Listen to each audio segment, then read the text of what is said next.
Ahora está. Okay. Good morning, everybody. Good morning. Okay.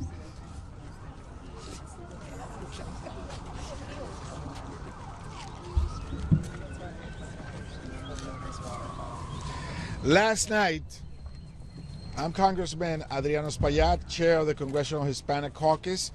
Last night, President Trump proved that he's out of touch with the American people, that he's not taking the conversation about saving health care for millions of Americans seriously. In fact, he put out an insulting meme of our leader, showing that he's out of touch with the health care challenges of the American people. With your health care on the line, all he could do is put out this deep fake racist meme. Not funny at all, not for any of us here, particularly for people that are ill and fighting for their lives, that need health care. But a reminder, we will continue the fight. We will make sure that we fight. We're here, we showed up at work. Right. While the Republicans are out on their vacations, we're here at work to tell the American people that we take their health care needs seriously, and we will fight to ensure that these cuts, these deep cuts to Medicaid, this attempt to totally dismantle the ACA and lift the premiums, that we face it head on. And so that's why we're here, members of different caucuses within the House caucus, that we're here to tell the American people that we will try to prevent them from killing Obamacare. They went down even 90%. They went in the big ugly bill, they tried to eliminate it. This is our chance to now turn it back. And we will use every tool that we had available in our hands to ensure that we turn this back. If you don't stop them now, down the road, people will lose their health care. So we will make sure that we will use every tool available at our disposition to fight for the American people. This entire shutdown is based on a ridiculous Republican lie. Speaker Johnson and Vice President Vance have pulled this out their hat. They're saying that the undocumented will be eligible for this. A flat-out lie. To weaponize the immigration issue in this critical crossroad and debate. So we're here to say to the American people, they are lying. They are the majority in the House of Representatives. They are the majority in the Senate. They're running the White House. And some would argue they may be even running the Supreme Court. They're controlling every aspect of government. This is their shutdown. This is not our shutdown, this is their shutdown. So we're here to fight. Estamos aquí para defender el cuidado de salud del pueblo norteamericano. Los indocumentados no tienen el derecho a recibir los subsidios del ACA y queremos proteger a todos los americanos. Cerca de 20 millones de americanos pueden perder el cuidado de salud. Los republicanos se fugaron, se fueron de vacaciones y no están aquí. Nosotros los demócratas estamos aquí trabajando para proteger el cuidado de salud de cerca de 20 millones de americanos que puedan perder su Medicaid, que pueden ver el costo de la salud disparar agresivamente hacia arriba. Y todo esto está basado en una mentira del portavoz Johnson y del vicepresidente Vance, que dicen incorrectamente que los indocumentados son elegibles para este subsidio. Eso es mentira. Ellos son la mayoría. Eso es mentira. Mentira. Mentirosos. Entonces nosotros estamos aquí. Ellos son la mayoría en la Cámara de Representantes, son la mayoría en el Senado. Tienen la Casa Blanca y algunos argumentan que también controlan la Corte Suprema. Ellos tienen control total del gobierno. Este cierre es el cierre de los republicanos, que va a impactar dramáticamente a cerca de 20 millones de americanos. With that, I give you the chair of the Asian Pacific Caucus, Grace Meng.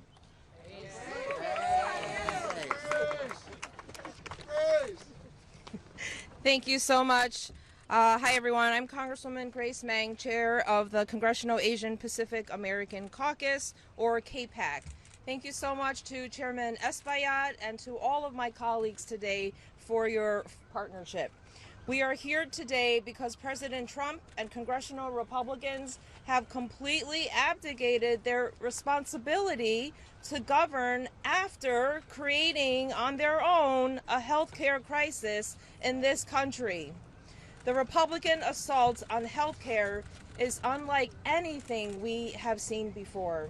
They are single-handedly responsible for the largest cut to healthcare in U.S. history, a lifeline for 4.5 million Asian Americans, Native Hawaiians, and Pacific Islanders, just so their billionaire donors could get their tax cut.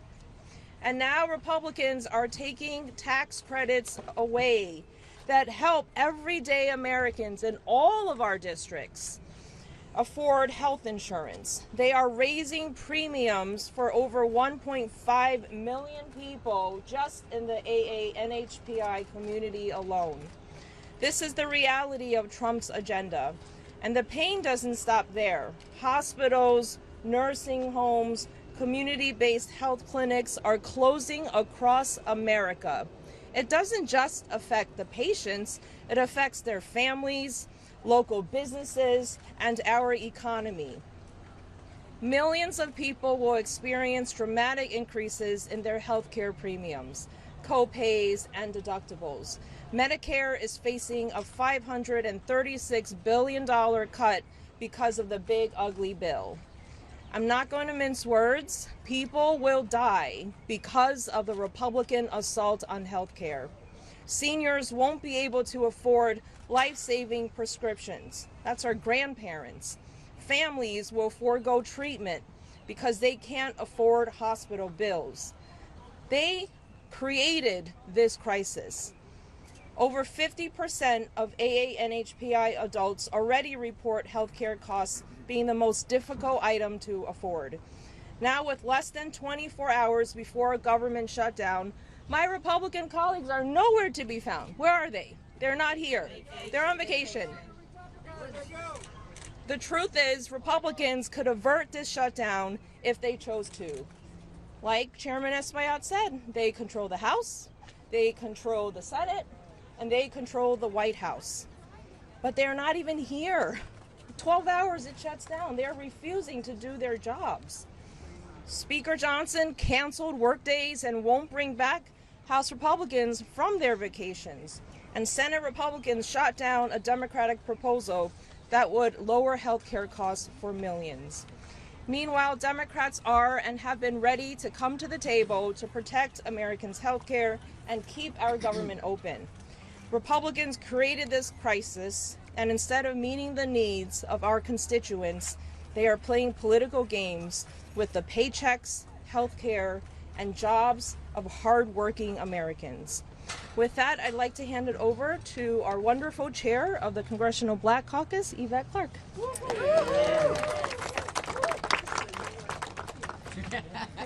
Good morning. And thank you all for joining us. I am Congresswoman Yvette D. Clark, chair of the Congressional Black Caucus and proud representative of New York's 9th Congressional District. I want to thank my colleagues, Rep. Adriano Espaillat, Rep. Grace Meng, Rep. Teresa Ledger Fernandez, Rep. Brad Schneider, Rep. Greg Kassar, and Rep. Becca Ballant for their leadership and presence here today. We are gathered today because we are in a crisis of the Republican Party's making. Right now, we are facing the most aggressive attack on health care in modern history, and with the largest Medicaid and Medicare cuts ever. Once again, Black communities will be hit the hardest. 1 in 5 Medicaid enrollees are Black. The cuts aren't just numbers on a page. They are life and death decisions for families already struggling to access affordable quality care. Medicare is also under threat.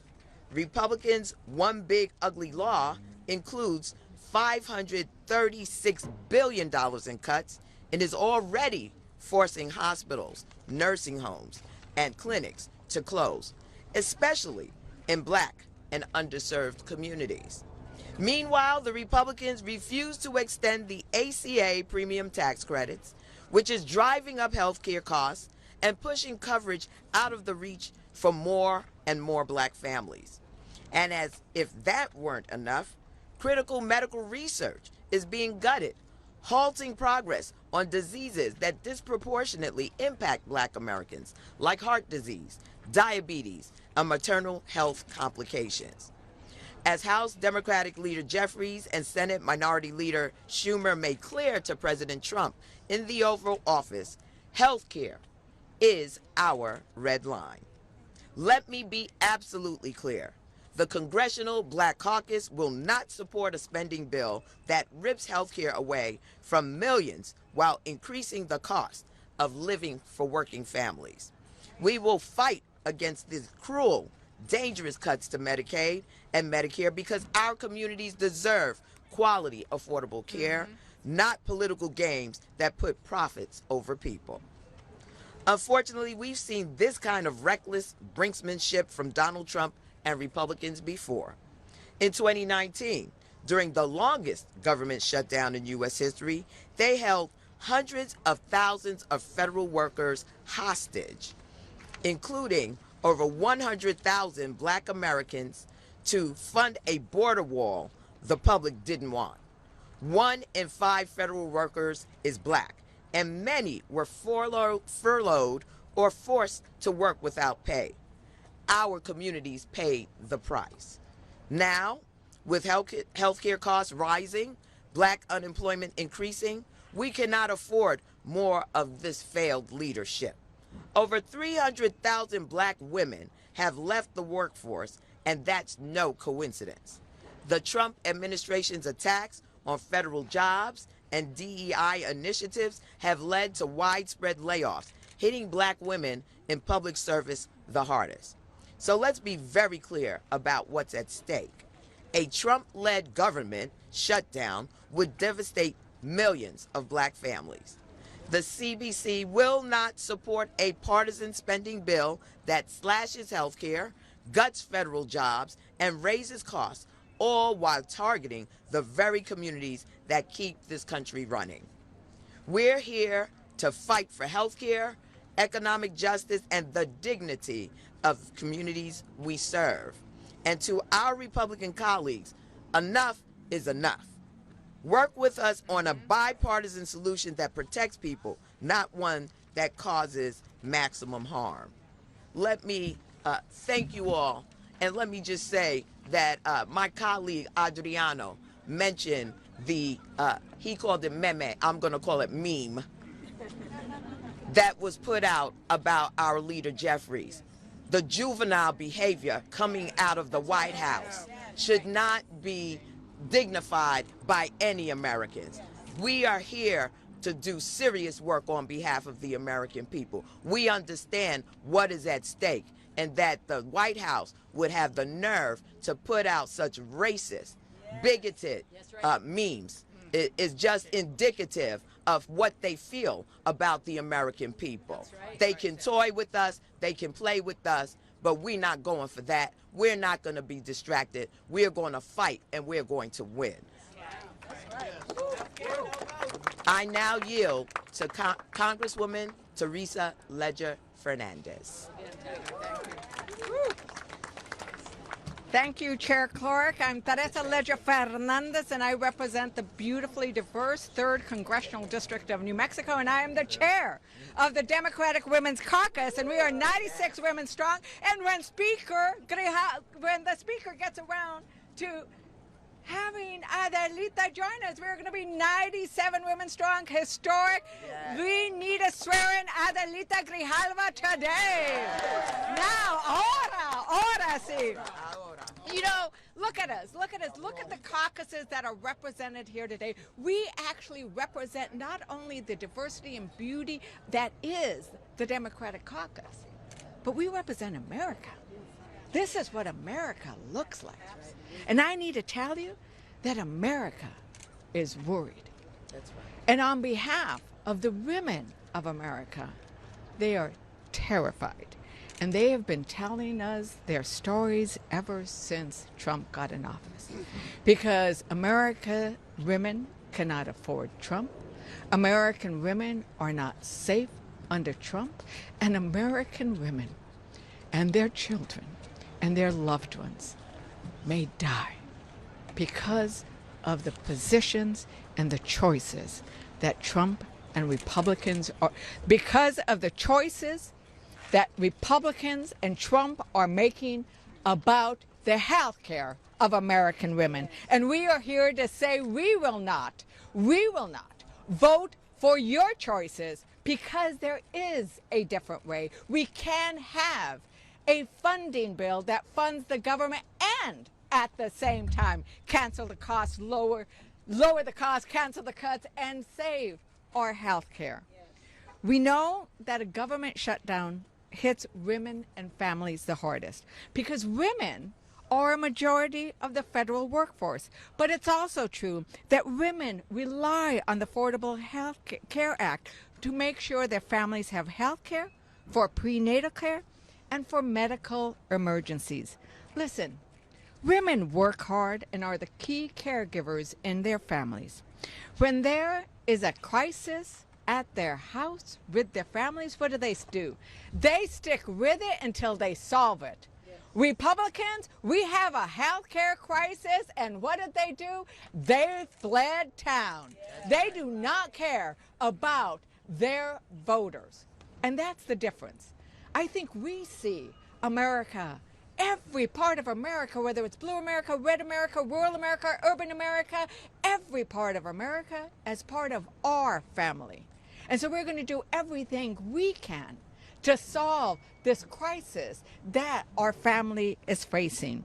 And right now, we need to call the Republicans fleeing their responsibility shameful. It is a shame what they are doing. And what we call it in Spanish, I always say this, one of the worst insults you can give somebody in Spanish is to say they are without shame, because it means they are without values and without moral. And right now they are sin vergüenzas. They are without shame, those Republicans, sin vergüenzas. And you know what? The biggest sin vergüenza, the biggest person without shame is President Trump.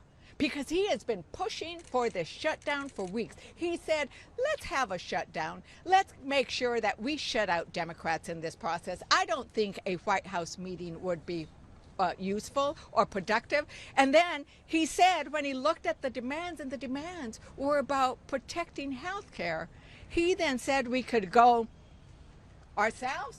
Well, we're not going to do that. Instead, we are going to demand the health care that Americans deserve. That's right. And then what does that shameful man do?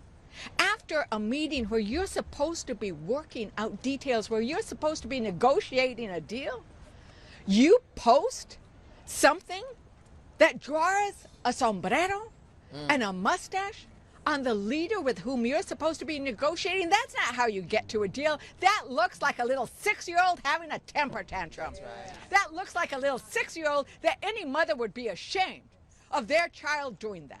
But while America's health care is in crisis, Trump is doodling.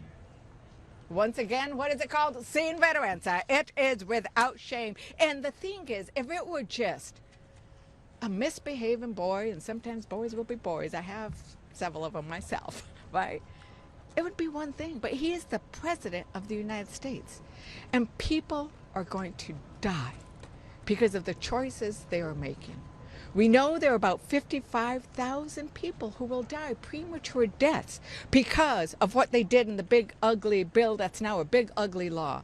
We know that there is about another 8,000 people who will die if we let those Affordable Care Act subsidies skyrocket, because people will drop their coverage, and if they don't have coverage, what will they do with an emergency if they don't have coverage? I had a friend come up to me, a woman in New Mexico, and she said, my brother lost his health insurance coverage. He couldn't afford the inhaler. He died because he couldn't afford an inhaler. He gasped for breath. And there will be many more like that. And that's what we are trying to avoid. And I really, really implore our Republicans to come back to Congress, to come back from your vacation, to be here and stand with your voters. Don't be afraid of President Trump. And I need to tell you, we all hear it from our Republican colleagues. They agree with us. In fact, we heard yesterday that Thune said we need to address the Affordable Care Act issue, but just not now. Well, now is the time. Ahora es cuando. Now is the time. We need to address it now. We need to address it now. And I need to tell you, the Democratic Women's Caucus, who represents women across America, whether we are your representatives or not, we are looking out for your interests. And everybody here today is looking out for the interests of every American in every corner of this great country of ours. And we are going to work hard to protect your health care, to lower your premiums, because we need to be able to live in an America that keeps us all healthy. And I now want to recognize the new Democrat coalition, the new Dem chair, Brad Schneider.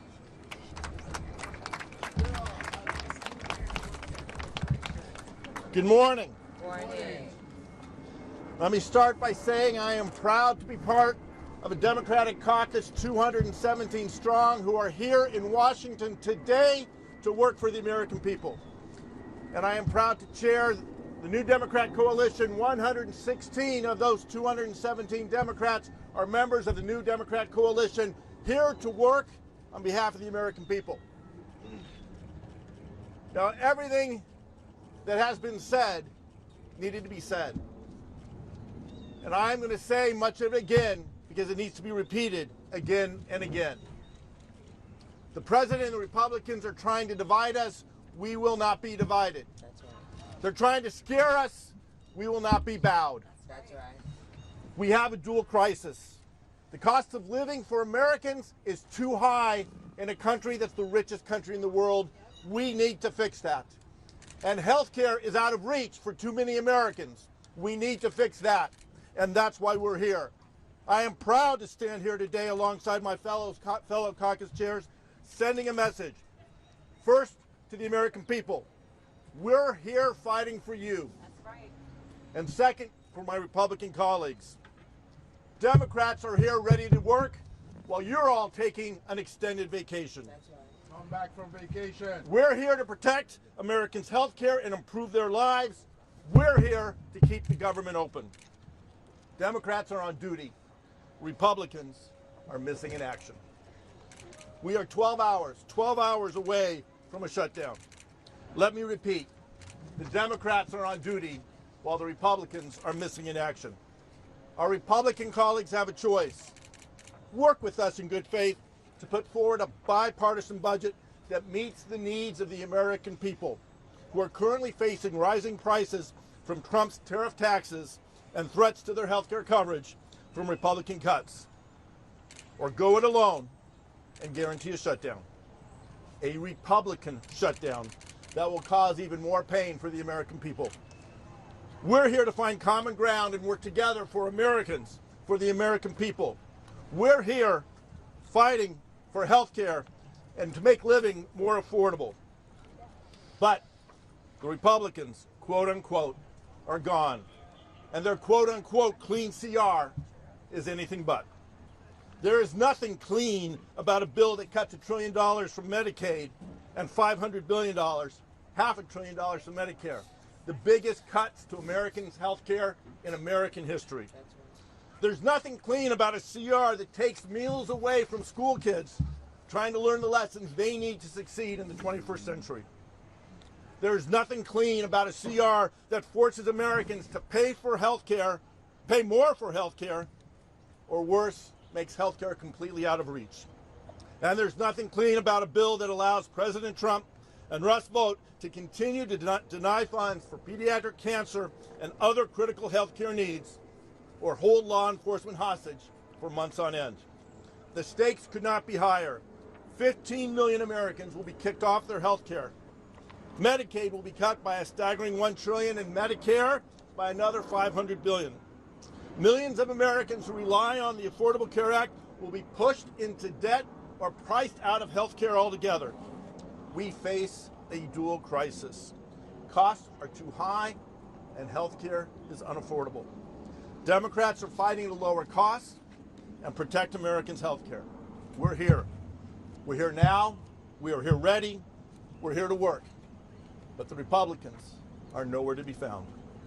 Our Republican colleagues need to put the American people above their own extreme agenda and come back to D.C. and work with the Democrats to get things done, to keep the government open for the American people. Thank you, and it's now my privilege. They need to do their job. They need to do their job. It is now my privilege to turn it over to my colleague, the chair of the Progressive Caucus, Greg Casar.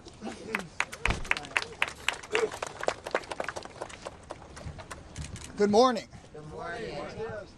As you can see here from my colleagues and chairs of the other caucuses, that the American people are united. Whether you are left or right or center, black, white or brown, immigrant or native born, we all believe that you deserve dignity, you deserve affordable health care, and that billionaires don't need a tax cut. That's what unites us all. And we are ready, as Democrats, to keep the government open and to save your health care. But where in the world are our Republican colleagues? There's more mentions of Donald Trump in the Epstein files than there are House Republicans here in Washington, D.C. today. Those House Republicans are scattered all over the country. They're on vacation all over the world with their billionaire friends.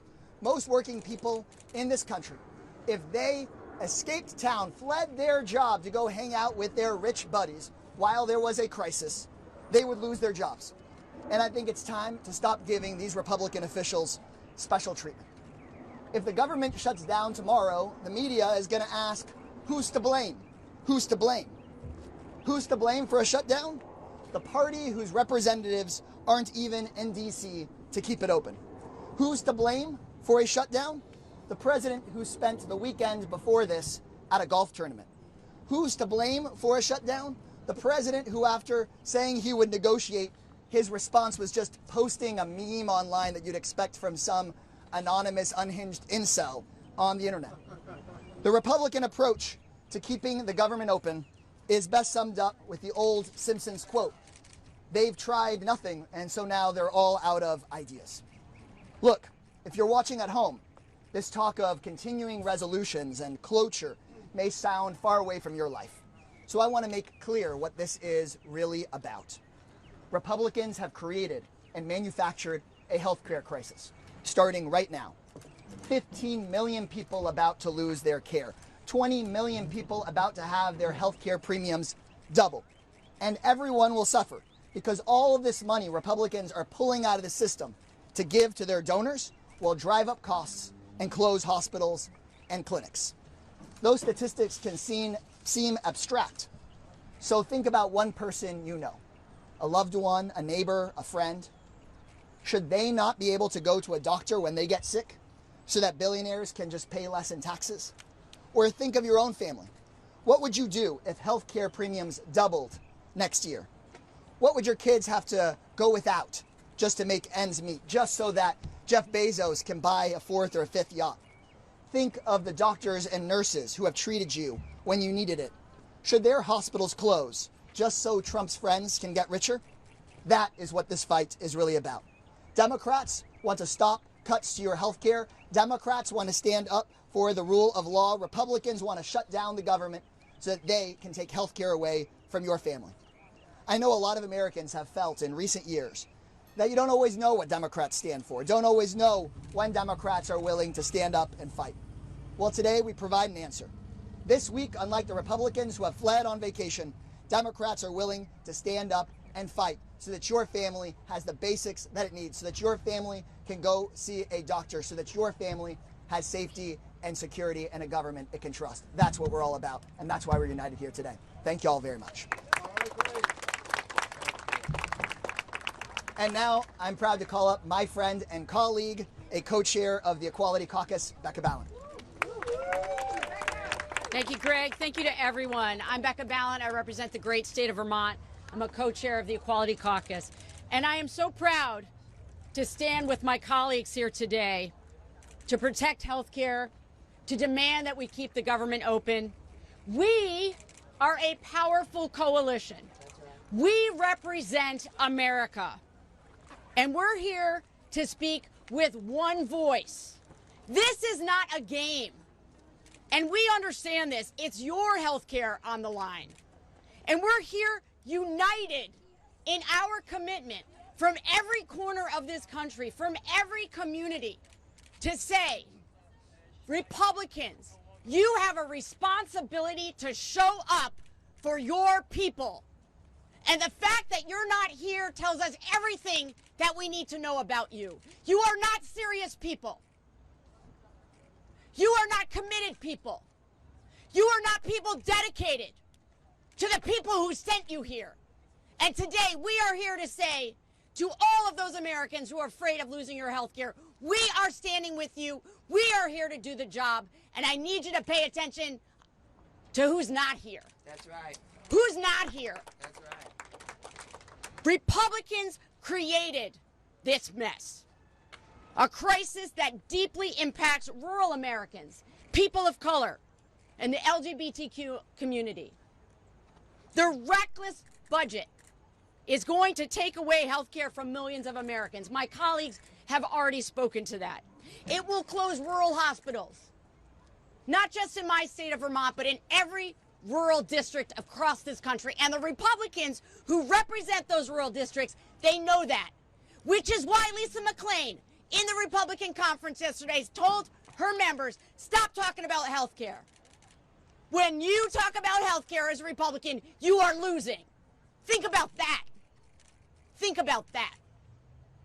Now, I have to say, as a proud member of the LGBTQ community, I've heard Trump once again blaming trans people and perversely, absurdly, and dangerously blaming them for the government shutdown crisis. Not only is this a distraction, and this is what they do. They stick out the shiny object so you're not paying attention to who you should be angry at. It is once again a tactic for us to hate each other, to rage against each other. So we are not raging at the people who caused this mess. And that is Trump and the Republican conference behind me in the House. They created it. They are the ones that we should be raging out. And that's why we stand united in this coalition to say to Americans, pay attention to who caused the mess. That's the people who should be on the receiving end of your rage. This is about health care for all Americans. Whether we represent your districts or not, we're here for you, protecting your health care. Americans have told us over and over again, we want you to fight for health care. That's what we're doing today. Democrats are going to hold the line. Thank you. Thank you. Thank you, Becca. Any questions? Obviously, it seems like we are going to head into a shutdown. What do you guys see as the path out if Republicans continue to not negotiate with Democrats? You know, what's going to change? Will the public pressure? We won't vote for anything that doesn't restore the cuts to Medicaid, that doesn't protect people that will be paying higher premiums. We won't mess around with America's health care. People that are sick that deserve to have first quality health care system providing assistance to them in one of the most serious periods of their lives. Anybody else? I mean, Republicans, I think that the question is to ask Republicans, right? Because they're the ones who aren't here, they're the ones who aren't at the table, and they're the ones who can bring an end to this by negotiating with the Democrats. And as we pointed out, they already recognize that they have to fix some of this mess. They just don't want to do it right now, maybe later. Well, we're not going to trust them for maybe later, so it's when they're willing to come back and negotiate what they already recognize as a problem. That's the path out. Thank you. Any other questions? Thank you so much. Thank you all.